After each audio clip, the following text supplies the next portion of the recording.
দর্শক, ক্রিক ফ্রেন্সিতে আপনাদের সকলকে স্বাগত জানাচ্ছি। আমি আদিব আশরাফ এবং আপনাদের সঙ্গে কথা বলছি চট্টগ্রামের সাগরিকার বীরশ্রেষ্ঠ শহীদ flight lieutenant Motiur Rahman cricket stadium থেকে। কিছুক্ষণ আগে এই মাঠে আসলে নিজেদের পূর্ণাঙ্গ অনুশীলনটা করেছে বাংলাদেশ দল। তার আগে এখানে অনুশীলনটা করেছে অস্ট্রেলিয়া টি-20 দলও। আপনাদেরকে জানিয়ে রাখতে চাই যে অস্ট্রেলিয়া এবং বাংলাদেশ দুই দলের দুই অধিনায়ক লিটন কুমার দাস এবং মিচেল মার্শ দুজনে মিলেই কিন্তু আসলে বাংলাদেশের এবং অস্ট্রেলিয়ার মধ্যকার 3 ম্যাচের টি-20 সিরিজের যেই ট্রফিটি রয়েছে সেটি উন্মোচন করেছেন এবং আগামীকাল থেকেই কিন্তু আসলে মাঠে গড়াচ্ছে বাংলাদেশ এবং অস্ট্রেলিয়ার মধ্যকার যেই টি-20 সিরিজ সেটি।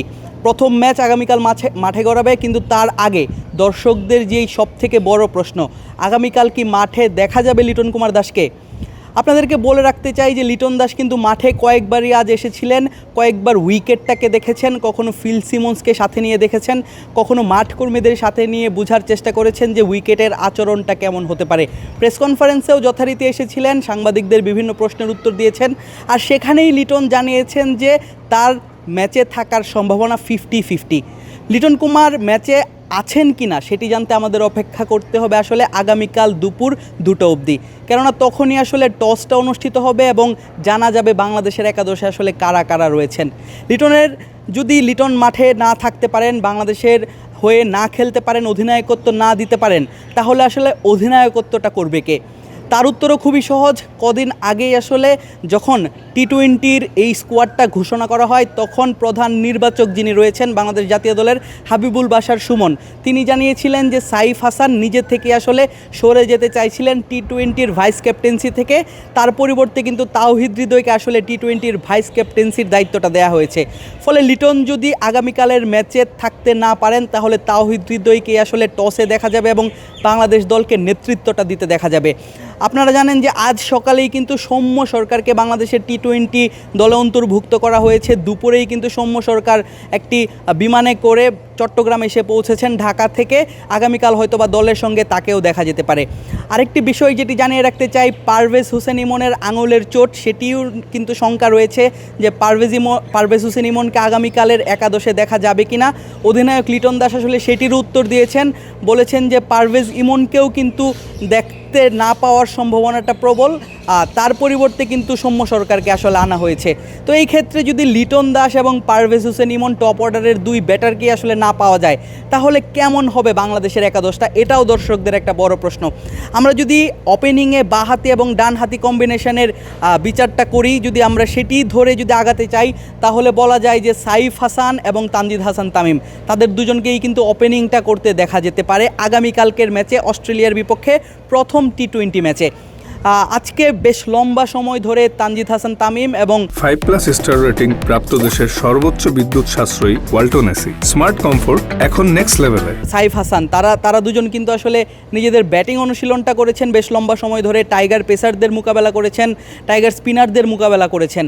তো এক্ষেত্রে বলা যায় যে তামিম এবং সাইফ দুজনের ওপেনিং জুটিটাই হয়তোবা কাল দেখা যেতে পারে যদি লিটন আগামীকালের ম্যাচে না থাকেন কিংবা পারভেজ হোসেন ইমনকে আগামীকালের ম্যাচে না দেখা যায়। ওয়ানডাউনে যথারীতি সৌম্য সরকারকে দেখা যেতে পারে, আরেক বাঁহাতি। তিনি আসলে দীর্ঘ একটা সময় পর টি-20 দলে ডাক পেয়েছেন। এর আগে ওয়ানডে সিরিজটা খেলেছেন, ওয়ানডেতেও আসলে অজিদের বিরুদ্ধে দারুণ একটি ইনিংস তিনি খেলেছিলেন। 4-এ তাওহিদ হৃদয়কে দেখা যেতে পারে। 5-এর কথা যদি বলতে চাই, শামীম হোসেন পাটোয়ারি রয়েছেন, যিনি আসলে টি-20-তে বাংলাদেশের ফিনিশিংয়ের ভূমিকাটা পালন করে থাকেন। আর রিশাদ হোসেন, শেখ মেহেদি এবং নাসুম আহমেদ, 3 জন স্পিনার রয়েছেন দলে। লিটন দাস প্রেস কনফারেন্সে বলেছেন যে দুজনের বেশি আসলে স্পিনার খেলানোর সুযোগ নাই, আবার খেলানোও যেতে পারে। তার পুরোটাই আসলে ডিপেন্ড করবে যে আমাদের চট্টগ্রামের সাগরিকার মাঠের যে পিচ, সেই পিচ কন্ডিশনটা কেমন। লিটন দাস অনেকবারই পিচটা দেখেছেন, পিচ নিয়ে গবেষণা করেছেন, আলোচনা করেছেন। তো 2 স্পিনার নাকি 3 স্পিনার যদি বাংলাদেশ খেলে থাকে 3 স্পিনার নিয়ে, তাহলে রিশাদ, নাসুম এবং শেখ মেহেদি 3 জনকেই দেখা যেতে পারে। কিন্তু যদি 2 স্পিনার নিয়ে খেলে সেক্ষেত্রে আসলে রিশাদ এবং শেখ মেহেদি দুজনের একাদশে থাকার সম্ভাবনাটাই অনেক বেশি। আজকে দুজনকে আলাদা করে কিন্তু রেঞ্জ হিটিংও করতে দেখা গিয়েছে। নেট বোলারদের বিপক্ষে লম্বা সময় তারা দুজন ব্যাটিংটা করেছেন। যদি লিটন এবং ইমন না থাকে তাহলে আসলে ব্যাটিংয়ের ডেপথটা বাড়ানোর জন্যই নাসুমের পরিবর্তে আসলে শেখ মেহেদিকে দলে নেওয়া যেতে পারে বা দলে নেওয়া হতে পারে। অপরদিকে রিশাদ হোসেনের আসলে বিগ ব্যাশে খেলার একটি অভিজ্ঞতা রয়েছে, সেই অজিদের বিপক্ষে খেলার অভিজ্ঞতাটা নিশ্চয়ই টি-20তে লিটন দাস চাইবেন যে রিশাদ কাজে লাগাক, সেক্ষেত্রে রিশাদকে নেওয়া হতে পারে।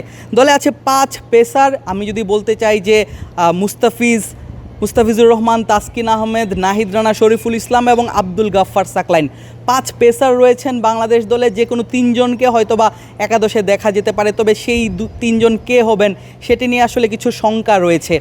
নাহিদ রানাকে হয়তোবা দেখা যেতে পারে, আজকে অনুশীলনের পর দেখা গেল নাহিদ রানা আসলে উইকেটের 2 প্রান্তেই দাঁড়িয়ে নিজের বোলিং শেডোটা করেছেন, যেটা নাহিদ রানা সাধারণত ম্যাচের আগের দিন করে থাকেন। আগামীকাল নাহিদ রানার খেলার সম্ভাবনা বেশ অনেকটাই নিশ্চিত, সেই সঙ্গে নিশ্চিত মুস্তাফিজের খেলাটাও। নাহিদ রানা এবং মুস্তাফিজ দুজন মিলে কিন্তু বেশ লম্বা সময় জুটি করে বোলিংটা করেছেন। তিন নম্বর পেসারটা আসলে কে হতে যাচ্ছে এ নিয়ে আসলে শঙ্কা রয়েছে। অস্ট্রেলিয়ার বিপক্ষে যে শেষ ওয়ানডে ম্যাচটা হয়েছে সেখানে কিন্তু শরীফুল ইসলাম দুর্দান্ত বোলিং করেছেন, একাই 6-6টা উইকেট শিকার করেছেন। সেক্ষেত্রে শরীফুলকেই হয়তোবা প্রাধান্যটা বেশি দেওয়া হবে, কিন্তু তাসকিন আহমেদের যে অভিজ্ঞতাটা আছে সেটাও কিন্তু ফেলে দেওয়ার মতো নয়। অপরদিকে আব্দুল গাফফার সাকলাইন, যিনি আসলে টি-20তে অভিষেকের অপেক্ষায় রয়েছেন, তার অপেক্ষাটা কিছুটা বাড়তে পারে, কেননা প্রথম ম্যাচে আসলে অস্ট্রেলিয়ার বিপক্ষে নতুন একজন পেসারকে খেলানোর চিন্তা হয়তোবা টিম ম্যানেজমেন্টের পক্ষ থেকে করা হবে না। অপরদিকে জানিয়ে রাখতে চাই যে পিচ যেটি আমরা দেখেছি যে সেই পিচে কিন্তু আসলে পর্যাপ্ত পরিমাণ ঘাস রয়েছে, উইকেটে কিছু বাউন্স লক্ষ্য করা যাচ্ছে। টনি হেমিং বল দিয়ে আসলে বাউন্সটা চেক করছিলেন, তিনি দেখেছেন যে পিচের মোটামুটি সব জায়গাতেই বেশ অনেক বাউন্স রয়েছে। এমনকি বোলাররা যখন অনুশীলনে বোলিং করছিলেন তখনও মুস্তাফিজ এবং নাহিদ রানার কাছ থেকে আমরা অতিরিক্ত বাউন্স আদায় করতে দেখেছি।